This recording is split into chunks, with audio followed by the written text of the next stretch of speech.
찬송가 183장 빈들의 마른 불같이 183장 찬송.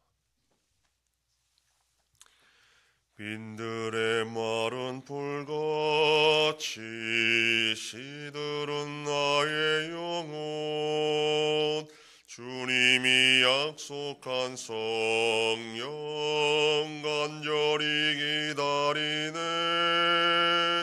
가물어 메마른 땅에 단비를 내리시듯 성령의 단비를 부어 새 생명 주옵소서. 반가운 빗소리 들려 산천이 춤을 추네. 봄비로 내리는 성령 내게도 주옵소서. 가물어 메마른 땅에 단비를 내리시듯 성령의 단비를 부어 새 생명 주옵소서. 절 따라 우로를 내려 조목이 무성하니 갈급한 내 심령 위에 성령을 부으소서. 가물어 메마른 땅에 단비를 내리시듯 성령의 단비를 부어 새 생명 주옵소서. 참되신 사랑의 언약 어길 수 있사오랴. 오늘의 흡족한 은혜 주실 줄 믿습니다. 가물어 메마른 땅에 단비를 내리시듯 성령의 단비를 부어 새 생명 주옵소서. 아멘. 전능하사 천지를 만드신 하나님 아버지를 내가 믿사오며 그 외아들 우리 주 예수 그리스도를 믿사오니 이는 성령으로 잉태하사 동정녀 마리아에게 나시고 본디오 빌라도에게 고난을 받으사 십자가에 못 박혀 죽으시고 장사한 지 사흘 만에 죽은 자 가운데서 다시 살아나시며 하늘에 오르사 전능하신 하나님 우편에 앉아 계시다가 저리로서 산자와 죽은 자를 심판하러 오시리. 성령을 믿사오며 거룩한 공예와 성도가 서로 교통하는 것과 죄를 사하여 주시는 것과 몸이 다시 사는 것과 영원히 사는 것을 믿사옵나이다. 아멘. 하나님 말씀 고린도전서 5장 6절에서 8절까지의 말씀, 신약성경 268페이지. 고린도전서 5장 6절로 8절 말씀 다 같이 봉독합니다. 너희가 자랑하는 것이 옳지 아니하도다. 적은 누룩이 온 덩어리에 퍼지는 것을 알지 못하느냐. 너희는 누룩 없는 자인데 새 덩어리가 되기 위하여 묵은 누룩을 내버리라. 우리의 유월절 양 곧 그리스도께서 희생되셨느니라. 이러므로 우리가 명절을 지키되 묵은 누룩으로도 말고 악하고 악의에 찬 누룩으로도 말고 누룩이 없이 오직 순전함과 진실함의 떡으로 하자. 아멘. 본문은 교회 공동체가 죄를 용납하지 않아야 하는 이유를 설명합니다. 죄의 영향력을 누룩에 비유하여 아무리 작은 죄라도 방치하게 되면 공동체 전체에 악한 영향력을 미치게 된다라는 것을 알려주고 있습니다. 같이 생활하는 형제를 쫓아낸다는 것이 결코 쉬운 결정이 아닙니다. 그것은 사탄에게 내어주는 것과 같고 육체가 고난을 당하게 하는 것과 같다면 더욱 쉬운 결정이 아닙니다. 그럼에도 범죄한 형제를 징계해야 하는 이유는 그 영향력이 엄청나기 때문이라는 것입니다.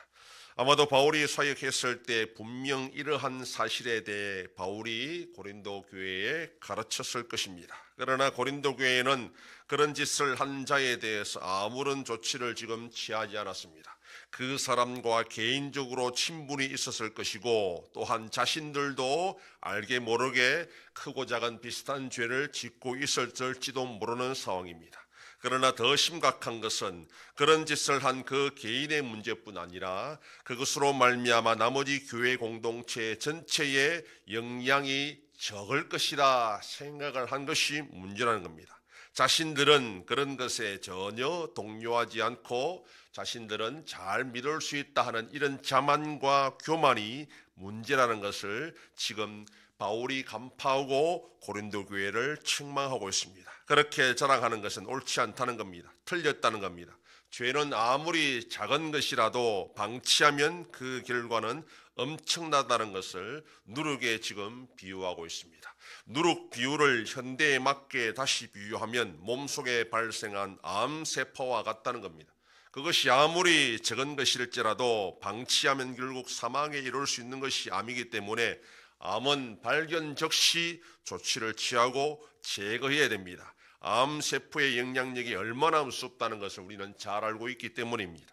바울은 고린도 교회를 향하여 누룩 없는 자라 그렇게 말합니다. 원래는 묵은 누룩이었던 자들이 유월절 양 되시는 예수님의 보혈로 말미암아 새 덩어리가 되었으니 이제 예전으로 돌아가면 안 된다라고 말합니다.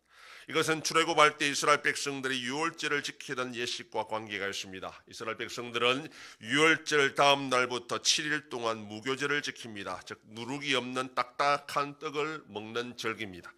출애굽할 당시에 누룩을 넣을 시간이 없어 딱딱한 떡을 먹던 것을 기억하면서 하나님의 은혜를 계속해서 되새기는 것입니다.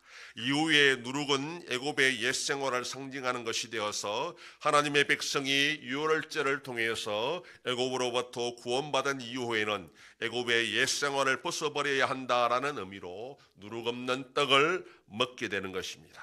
신약의 성도들 역시 예수 그리스도의 보혈로 말미암아 구원을 받았으면 예수 믿기 전에 옛 생활을 벗어버려야 하는데 그것이 마치 묵은 누룩을 버리는 것과 같다라고 지금 바울은 말하고 있습니다. 묵은 누룩은 또한 악하고 악에 찬 누룩입니다. 이것을 방치하면 결국 자신과 교회 전체에 악한 영향력을 물들일 수 있다라는 것입니다. 구약의 정결 예법의 핵심은 부정한 것을 가까이 하지 않는 것입니다. 왜냐하면 정한 것과 부정한 것이 서로 만나면 아무리 정하고 깨끗하고 크고 큰 영역을 가지고 있어도 부정한 것에 조금만 접촉하면 모두가 다 부정하기 때문이다라는 그 원칙 때문입니다. 즉 정한 것이 부정하게 될 수는 있어도 부정한 것이 정하게 되지는 않습니다. 이것이 구약의 정결 예법입니다. 그러므로 계속 정결하기 위해서는 부정한 것과 거리를 둘 수밖에 없다라는 것이 바로 그 원칙입니다. 신약의 교회도 마찬가지입니다. 예수 그리스도의 보혈로 세워진 교회 공동체는 예수님을 닮아서 순전함과 진실함을 유지해야 되는데 그들은 예수님이 아니기 때문에 항상 이 죄라는 누룩을 조심해야 되고 조금이라도 발견되면 제거해야 된다라는 것이 예수님의 가르침이고 바울이 지금 충고하는 겁니다. 교회가 이 정도 누룩은 충분히 감당할 수 있다. 그렇게 자만하는 순간 그 교회는 그 작은 누룩 때문에 결국 무너질 수밖에 없다라는 것입니다. 개인과 공동체가 예수 그리스도로 말미암아 정결하게 되었다면 이제는 죄에 대해 민감할 수 있어야 됩니다. 죄를 죄로 여기지 않거나 대수롭지 않게 생각하거나 충분히 이 정도는 우리가 감당할 수 있다 생각하는 순간 그 죄는 그 개인과 공동체 전체를 타락시킬 수 있고 배교할 수 있게 된다라는 것입니다. 오늘 우리는 이것이 얼마나 무섭다는 것을 알고 거룩하고 깨끗한 떡으로서 예수 그리스도로 말미암아 순전함과 진실함을 지켜나가는 오늘 저와 여러분들 복된 하루가 되기를 소망합니다. 기도하겠습니다. 하나님 아버지 감사합니다. 지난밤도 지켜주시고 또 이 새벽을 깨우며 주님 앞에 나와 기도하고 오늘 하루도 살아가게 하시니 감사합니다. 죄는 아무리 작은 것이라도 누룩처럼 큰 영향력을 미치는 것이니 우리가 개인적으로 교회 공동체에서 죄를 죄로 여길 줄 알고 아파하며 그것을 제거할 때에 교회 공동체가 온전히 예수님의 몸으로서 사명을 감당할 수 있을 줄 믿고 오늘도 정결하게 거룩한 떡으로 살아가는 복된 하루가 되게 하여 주시옵소서. 하나님 아버지, 나라 대한민국을 붙잡아 주셔서 올바른 방향으로 나갈 수 있도록 인도하시고 하나님의 공의와 정의가 이루어지는 복된 나라가 되게 하여 주시옵소서. 전쟁 속에 있는 나라들도 불쌍히 여겨주시고 속히 평화를 허락하여 주시옵소서. 우리 안성교회가 주님의 교회로 세워짐으로 하나님 아버지께 영광 돌리는 교회가 되게 하여 주시옵소서. 성도의 가정과 생업에 복을 주셔서 감사가 넘치는 가정이 되게 하여 주시옵소서. 자녀들의 삶 가운데도 함께 해주시고 어린 생명들을 지켜주시옵소서. 연로하신 어르신들 붙잡아 주시며 병중에 있는 성도들을 불쌍히 여기사 치료하여 주시고 회복시켜 주시옵소서. 이 새벽에도 주님께 기도하는 종들을 기억하시고 간절히 구하고 빌 때마다 들으시고 속히 응답하여 주시옵소서. 감사드리며 예수님 이름으로 기도드립니다. 아멘.